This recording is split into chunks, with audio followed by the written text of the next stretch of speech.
Good Thursday morning, everybody. Chris Allen with your weather podcast for this January the 4th, 2018.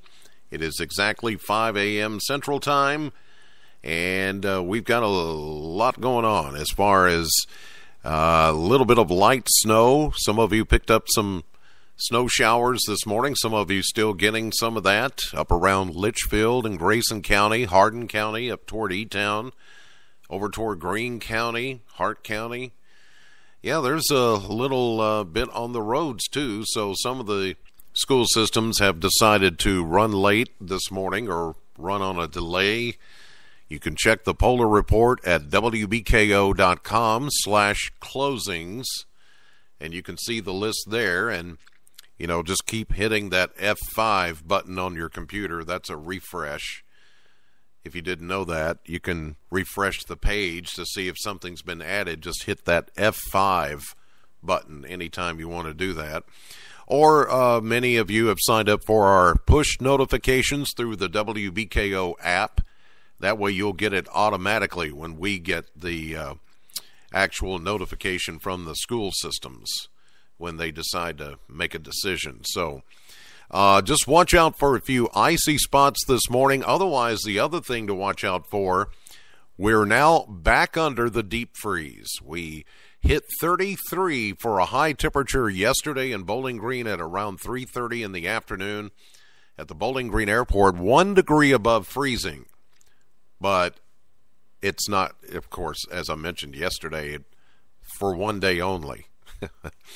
And we're back into the deep freeze today. Right now, as a matter of fact, we have a bitter wind that is out there this morning, a northwest wind at about 10 to 15 miles per hour, and that's making for some near zero or even below zero wind chill factors this morning. So as you are getting ready for work or to go outside or farming or kids going to school or whatever, you're going to have to really cover things up this morning because that wind will cut you like a knife. So, as I mentioned, 33 was the high temperature yesterday, 45 where we should be. That's a 12-degree difference. 11 was our low temperature yesterday, 27 is the average. That's a 16-degree difference. And as far as a year ago, we had a high of 62 and a low of 40 back in 2017. No measurable precipitation over the past 24 hours, even though some of you have picked up a trace of some light snow or flurries. We go into what is going to be a mostly sunny day, but much colder. And with those stiff northwest winds at 10 to 15, we're only calling for a high today of 23. But the wind chill is going to be in the single digits, pretty much. Tonight, look for increasing clouds, a little upper-level energy swinging through. We'll see a low of 8. We could see a few more flurries, maybe overnight, early tomorrow morning. Not much to really speak of. And then Friday, a degree or so colder than today at 22.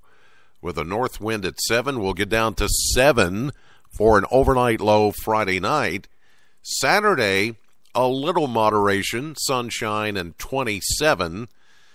But it's Saturday or Sunday into Monday when we really warm up. But with that warmer air will come a surge of moisture, and it looks like mainly rain.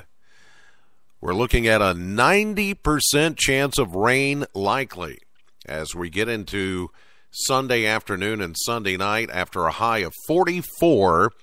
Winds will come in from the south, warm enough to keep it mostly rain. Although that far north, not that far north of us, we could see maybe a little wet mix going on. It's possible. But then we warm it up to 46 on Monday with a continued 80% chance of rain. Now, that could possibly end as a little bit of light, wet snow come Monday evening as we get down to 26. It all depends on how much moisture is left over behind the system. If the system gets out of here ahead of the cold air, then we won't get anything. But I have put in a chance of flurries for Monday night and into early Tuesday. Now, Tuesday we'll see a mix of sun and clouds, a colder 40. Wednesday, mostly sunny 42, so it's not going to get bitterly cold like it is now. It will just get a little cooler. But next week is trending a bit warmer, so at least for a few days we'll get some reprieve from this deep freeze of 18 years from now. I remember the deep freeze of 18. We haven't set any records yet. That's at least around here we haven't. So it is cold, but it's not the coldest it's been, and we're not getting all that stuff they're getting along the Atlantic seaboard. Let me tell you, this would really be bad. With these kind of temperatures, and if we had that kind of ice and snow, oh my goodness, we would be paralyzed around here. So thankfully we're not in the same boat that they are right now in the Carolinas, the Virginias, on up to Washington, D.C., New York City. They're getting pounded right now. All right, that will do it for this edition of the podcast. God bless as always, and thank you so much for listening. Know the weather before it knows you. Have a great day. I'll see you live at 5:30 on AM Kentucky, 11 a.m. on midday, streaming live to the WBKO app and WBKO.com and to your Alexa device. Later today, if you get a chance, tune into my radio show. It's at Classic Hits, Sam 100.7 between 3 and 7 p.m. Thanks, and have a great day, and listen anytime if you want at BowlingGreenSam.com.